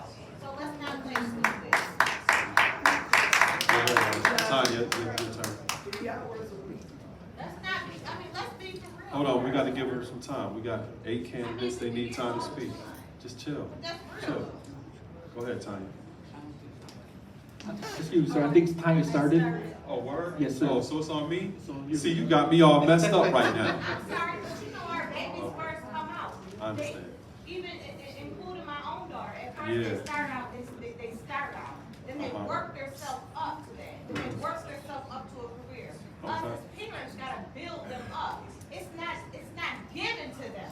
Okay, You have to work for it. absolutely. So ain't nothing given to nobody. Okay, we ain't so giving let me nothing move out. on. We only got a little bit of time left. We want to give her money, Huh? Yeah. just like, that's not helping the kids.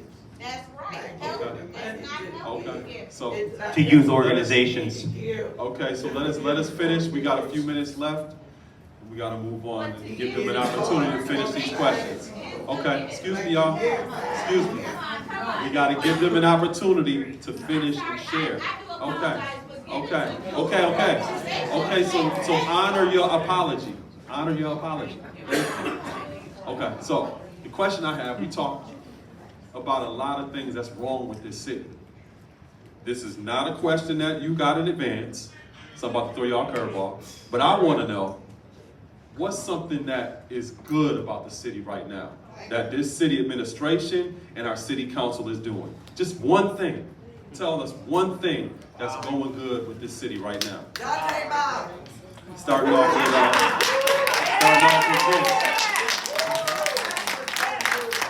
Go ahead, Vince. It's on you. Yes. It's on you, Vince. But before I answer this question real quick, if you have to resort to gimmicks and trickery to get on the council, how about the sweetheart deals that you've been given? Give money back now. I've already given, you gotta catch up to me. I've already been giving money to organizations, so please catch up. But to answer the question, So have I. Some of them are in this to room. answer the question,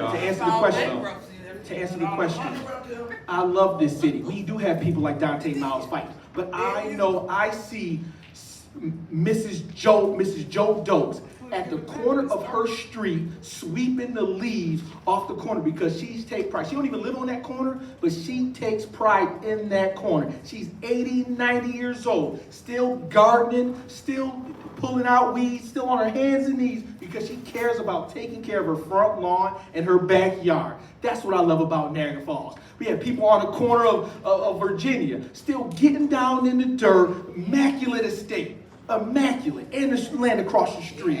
The people in Niagara Falls care so much. They stayed and they keep fighting, whether they're 80, 90, 100 years old. I love the fire in the belly of people who've been here for years. They may have lost hope, but they still continue to fight. They still continue to take care of their lawn.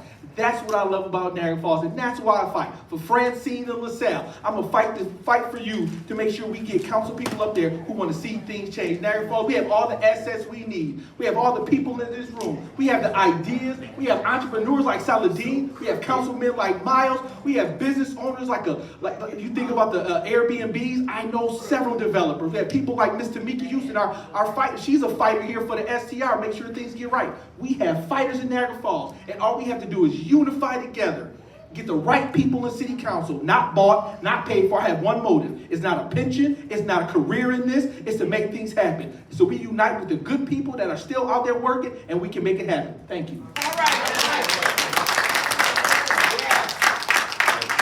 let me ask the question again.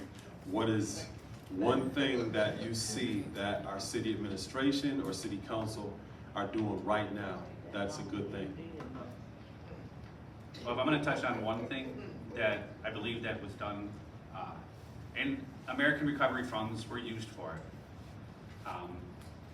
The amount of time that the kids were able to use it, a lot of us may disagree, some don't. A lot of it has to do with staffing, but all 3 of the city pools have been completely redone. And I can take pride. I was the director at the time and pushed for that to get done. Sal Magley Stadium. We say we want things for the kids and we want stuff. Sal Magley Stadium has been fully redone. Top of the thing, we brought in Niagara County Community College. They were #1 in the country for many, many weeks last year. And they've been to the Junior College World Series for about the last 5 years. They play out of there now. Dewville from Buffalo has come down. They're playing out of our Sal Magley Stadium. Those pools are redone. A brand new splash pad was put into Millio Park, the center court area of the city. A beautiful splash pad. If you're not seen it, please go check it out. It wasn't open. And I touched on that. I don't fully agree with the staffing, how they staff it. It should be open. I agree with you. It should be open Sunday through Let him talk, Saturday. y'all. It should be open Saturday through Sunday. But a lot of it has to do with staffing levels. You can't, even as a splash pad, you cannot just open it and let kids run free. And if one of them gets hurt, God forbid, you need rec aides there or guards there to make sure for the safety of those kids. Okay, we talk about youth and we talk about this thing. That comes first, is the safety of our youth and our kids. Okay, we have to go into the school district. Start talking to these kids earlier. We talk about giving them a part-time job during the summer. I started off seasonal for the city of Niagara Falls. 35 years later, I retired from the city of Niagara Falls. It's all about getting our work ethic. But if you wanted something that the mayor's done good, I believe that's something that he's done good. Hold on, y'all. While this is supposed to be a forum, it's looking more like a debate, which I like. Never heard of people getting upset with giving money to the kids. They're okay with taking money from developers, but God forbid you give money to the kids. So.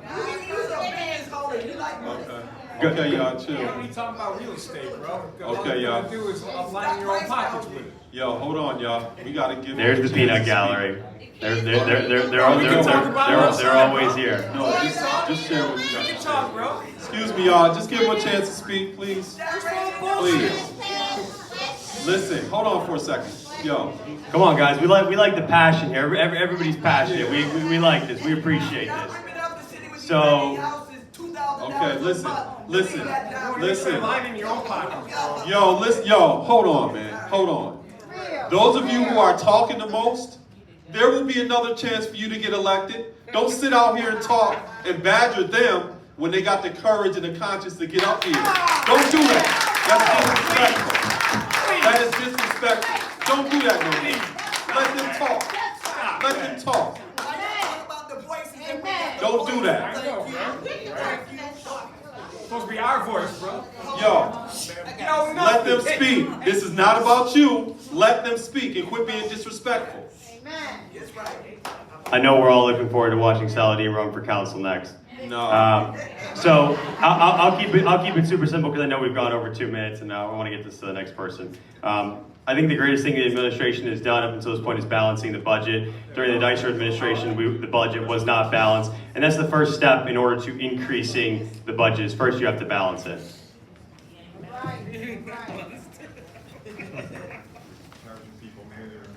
One of the amazing things that has happened thus far in this administration is the slow release of the chokehold against NFR and the city of Niagara Falls.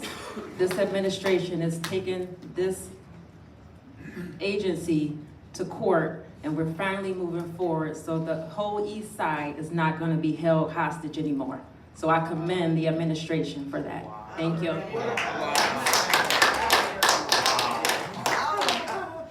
I think this council and this administration should be commended on improving the bond rating of the city of Niagara Falls. They moved it up to AAA-, and I think that's a very important step in moving the city ahead. So the council members that are here now, the administration should be commended for that. I think that's a really good thing. We're stabilizing our revenues. We're not relying on casino revenues as much, and the bond rating seems to be stable. So I think hats off to them for that.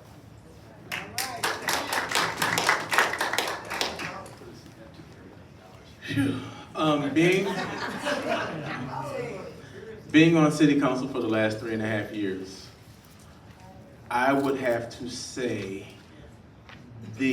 probably one of the absolute most proudest moments that I had with our council was this one of our prior meetings that we just had for speaking on behalf of the people, and it had all to do with, of course, a lot of you may know the ice rink and the young kids that were locked out of the ice rink when, when the administration didn't get the vote that they liked. So this go around, when we came back and that same agenda item was brought back to us, the proud moment was finally our council actually voted on behalf of the people. All right. Finally, the council listened, and I'm talking about a council majority, not the entire council, but the council majority finally took an ear to the people who stood at that podium and spoke exactly how certain things were going to affect them. My kids don't skate, but guess what? I represent every last one of those kids. And anyone that's up there, we should look at and be empathetic and not apathetic. We should be looking towards representing everyone that stands in front of us and speak to the truth to their quality of life issues. So us voting on behalf of what the people wanted, and that right there was probably a proud moment that I would say that Niagara Falls City Council had done a good service for its people that we represent. Yeah.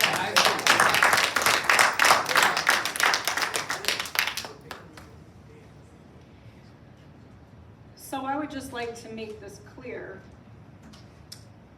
The budget gaps were filled with ARPA funds. For those that don't realize, we had federal stimulus money, $58 million of it. So what the future holds for the next budget, who knows? The next two budgets, who knows? $58 million, and what do we have to show for it? Nothing. A $4 million dog shelter and an $8 million pole barn. Come on. So, let's just be real, okay? I have to dig deep into my soul for this one. Not that I don't think that some members of the council are doing a great job, but as far as the city and the council, I think it's the residents that I'm the most proud of, okay? Because they're actually taking an initiative to get involved, to understand what's going on in our city. They're collaborating, they're unifying, and that is what I'm most proud of. Because in the last 2 years, I've seen so many groups of people come to City Hall and collaborate and become friends and share ideas.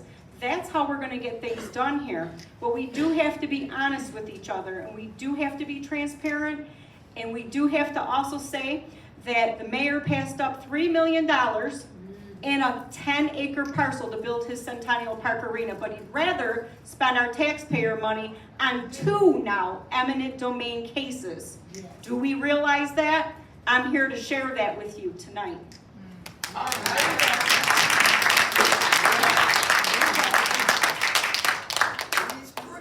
It started.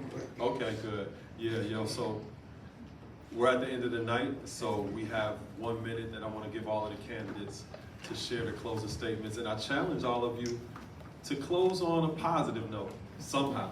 We heard a lot of negativity and a lot of the problems that's going on in the city, right? And I think it's important that we also consider what we're here for, is to inspire, empower, and educate our residents and to properly represent them. So again, you got a minute to share your closing statement, and I challenge you to end on a positive note. Go ahead, let's start with you. You know, I put out a slogan when I started. Some people laughed at me and said it's a little corny, whatever. But together, and I truly believe this, together we can make a difference, okay? Working together, we can make a difference. If I'm lucky enough to get on the council, I look forward to working with my colleagues on there. If I'm not elected, I hope they're willing to work together, because that's how we're gonna move this city forward, is by working together.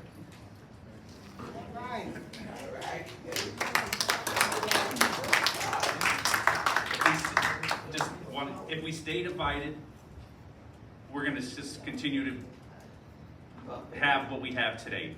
We can't stay divided, we need to be unified. Vote 2A, that's all I can say. Have a good night.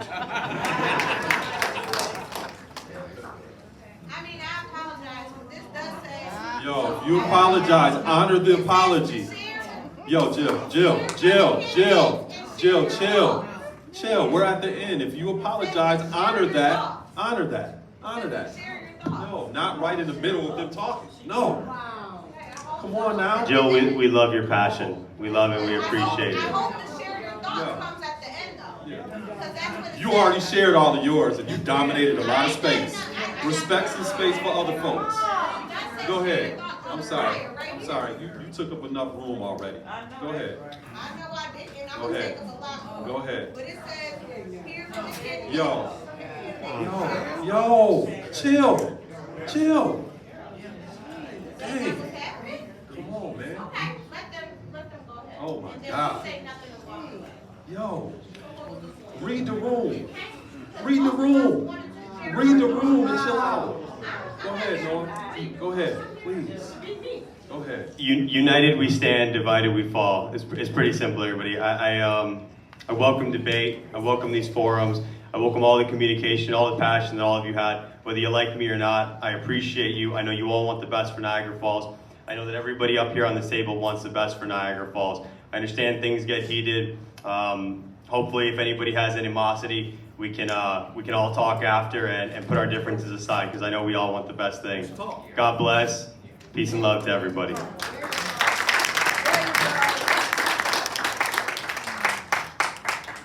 Thank you so much for this amazing opportunity. Again, my name is Bridget Miles, and I will be the first African American, if elected, to serve on the city council, something that's well overdue. Please vote. Make sure your household is registered before October 25th, and vote on November 4th, ballot 4A. Just pay attention, do your homework. If there's members currently on the council, if they're running again to get on the council, what have they done thus far? We don't have any more time to waste. It's time to move forward, not backwards. Thank you, God bless, and good night. This has really been a lot of fun for me. I haven't done this in a while. Not for me. And it certainly is different.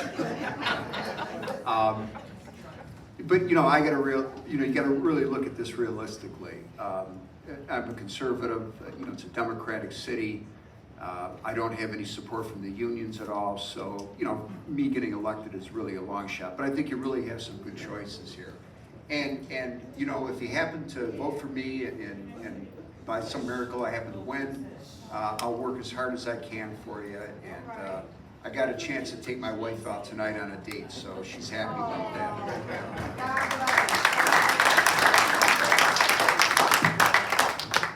Thank you, guys.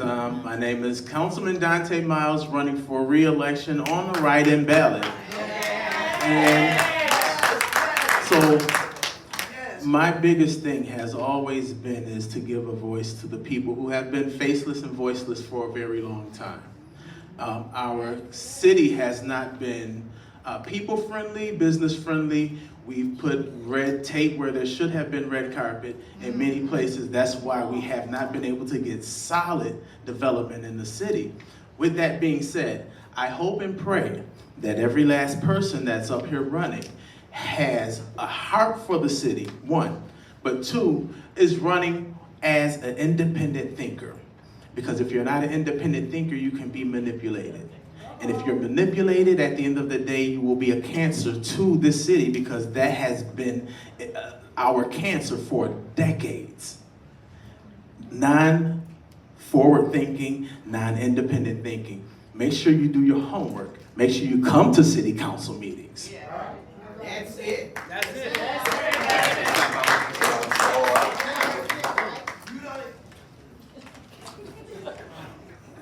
I could say a lot, but I'm gonna spare you guys tonight. I'm gonna remind you why I was at City Hall, because of an issue. For those that don't know, I've been a voice in attending every single council meeting for almost 2 years. And speaking at the podium, not just sitting there. Speaking on agenda items, speaking for the good of the community. Regardless if I get a seat or not, because I know that's not promised. We don't know what November 4th will bring. I can promise you that I'm going to continue to fight for the residents and the children and for a transparent government. You won't see the last of me, but I do hope and pray for your support, because I do have a good heart, and I hope that you do see that my ethics, morals, and values are intact. Thank you. God bless you all. Have a good night.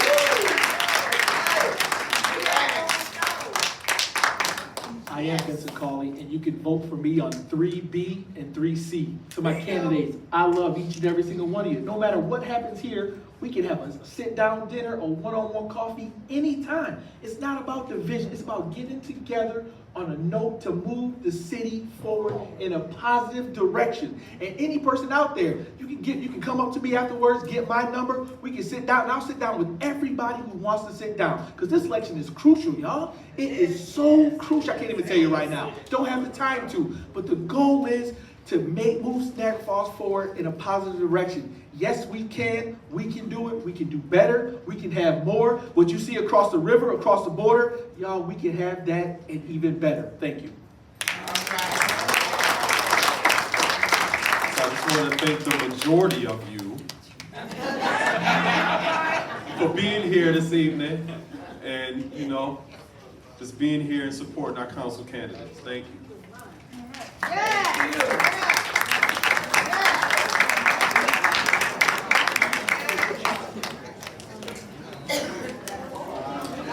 Before you take off, hold on, before you take off, again, I want to echo what Mr. Allah shared is we're truly grateful for all that showed up. This is such a diverse crowd.